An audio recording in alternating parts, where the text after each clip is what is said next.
Well, the first thing that they get wrong is whether to enter the market or not. And my point to the brands is very simple.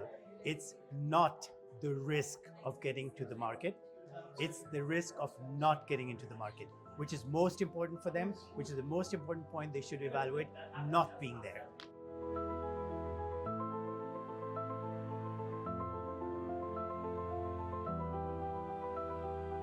Well, there's three parts to this, right? One is the compliance part of it, in which the duties and taxation in India for importing goods was very high, as it has been in several markets across the board.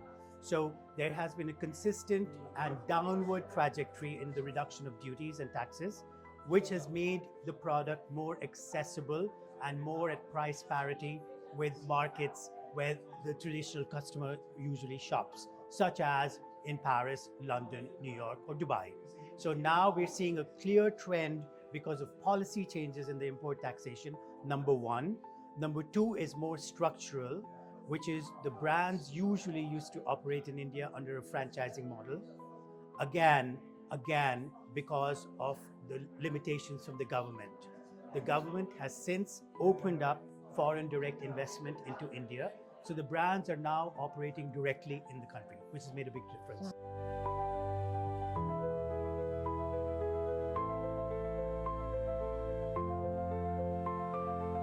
Since the last Riyadh conference, obviously there have been a lot of changes geopolitically in that region, of course. I can speak about India, particularly also in the Middle East. The Middle East tourist-driven markets, such as Dubai, has been very impacted. However, markets that have been more resilient in spite of the geopolitical changes, etc., are Saudi Arabia, Kuwait, etc., are more resilient because they're more insular in terms of traffic.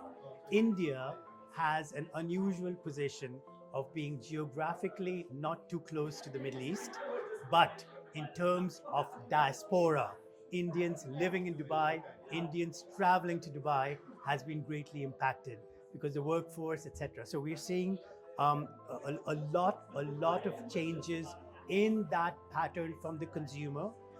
The stakeholders, obviously the developers, the retailers, the brands, etc., are trying to do a reset in both the regions.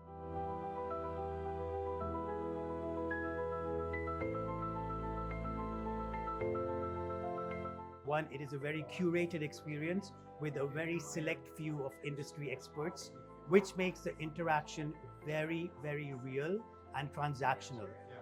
There's a lot of luxury conferences around the world that we attend, etc. However, being that I have been in two luxury conferences and global summits from RLC, I have seen that the quality of the audience, which matters because they're the people who are listening, and also the quality of the speakers are commensurate, so they match each other.